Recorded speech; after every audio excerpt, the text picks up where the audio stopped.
जी बिस्मिल्लाहिर्रहमानिर्रहीम अस्सलाम वालेकुम तमाम दोस्तों को, तमाम परदेसी भाइयों को सलाम हो गया जी। एक गुड न्यूज़ है जी गैर परदेसियों के लिए। मैं आपको बता देता हूँ, मैं यहाँ पर अभी ये ताज़ा तरीन सूरत अभी आई है मेरे सामने, तो मैंने बोला आपके साथ एक शॉर्ट सी वीडियो शेयर करता जाऊँ इसके मतलब। देखें, अगर किसी का 500-700 रियाल बच रहा है तो यार बहुत अच्छी बात है, मैं यही बोलूँगा। और आप अगर मेरी वीडियो या किसी भी ऐसे यूट्यूबर की वीडियो देख रहे हैं, अगर उस वीडियो से आपको फ़ायदा ना हो तो फिर वीडियो देखने का फ़ायदा नहीं है, ऐसे अपना टाइम वेस्ट करने का भी फ़ायदा नहीं है। अगर आपको हमारी बातों से फ़ायदा ना मिले तो मैं सीधी बात करता हूँ मैं, हाँ वो अलग मामला है कि अगर मिसाल के तौर पर मैं अभी हाल ही में एक ऐसा वाक़या पेश आया, मैं आपको शॉर्ट सा बता दूं, तमाम परदेशियों के लिए है मैं, कि हाल ही में एक ऐसा वाक़या पेश आया। मैंने उनको बोला था कि भाई आप अपना, अगर वो मुझसे रब्ता किया था उन्होंने कि भाई मैं ये हरूब वाला मामला था शायद उनका, तो यहाँ इकामा एक्सपायर था, तो मैं नकल कफ़ाला चाहता हूँ। तो मैंने उनको बोला था बेस्ट ये है कि आप अपना वाफदीन का पेपर चेक करवा लें, मकतब अमल या इदारा तनजीफ से, यानी कि इदारा वाफदीन से निकलेगा और वहाँ से मुकम्मल सूरत आपकी सामने आ जाएगी उसमें, और डिटेल से पूरी आपको वो तफसील बता देगा एजेंट जिससे भी आप निकलवाएंगे। वो उस बेसिकली बताने का मकसद क्या था कि आपका नकल कफ़ाला कहीं हो सकता है, नहीं हो सकता, कैसे हो सकता है, या मुमकिन खर्चा कितना आएगा, या अगर आप एग्ज़िट जाना चाहते हैं तो जो आपकी मौजूदा सूरत हाल है इसके हिसाब से अगर आप एग्ज़िट जाएँ तो जाकर क्या दोबारा न्यू वीज़ा से इंटर हो सकेंगे या किस वीज़ा से सऊदीया में इंटर हो सकेंगे।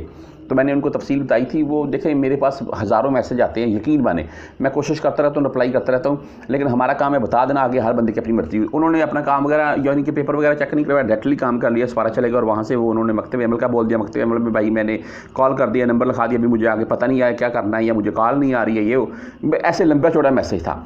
तो ये आपको सिर्फ बताने का मेरा मकसद ये था कि यार देखिए, ऐसे आप इधर भागेंगे उधर भागेंगे, वो करेंगे ये करेंगे, तो भाई उससे बेहतर ये है कि आप अगर अपना पेपर चेक करवाने तो सबसे अच्छा है।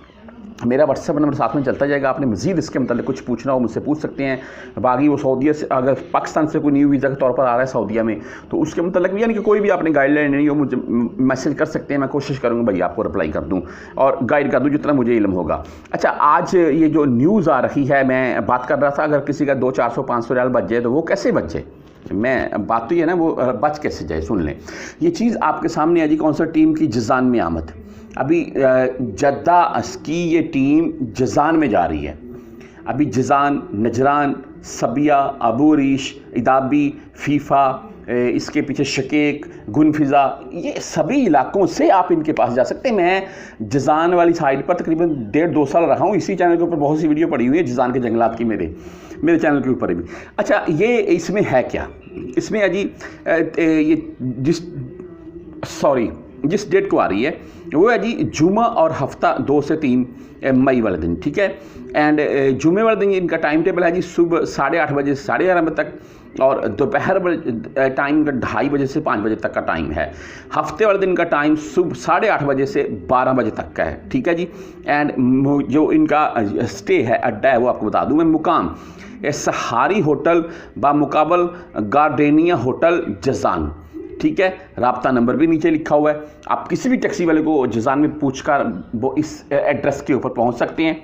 होगा क्या, आपका पासपोर्ट एक्सपायर है, हरूब है, इकामा एक्सपायर है, बदून कफील वाला मामला है, या आपने कोई एग्जिट वगैरह वाले पेपर वगैरह अगर आपके जमा होते हो तो वो करवाने हो, लेकिन उससे पहले भी ये है कि आप अपने मामला देख लें ना। जैसे कि पेपर के मतलब आपको मैंने बता दिया है, अगर आपके मामला क्लियर है, ओके हैं, तो फिर आपके वहाँ पर पेपर भी जमा हो सकते हैं। तो इन चीज़ों से अगर आप फ़ायदा लेना चाहते हैं तो भाई इस टीम से मिलें, मुझसे भी बेहतर आपको गाइडलाइन मिल जाएगी।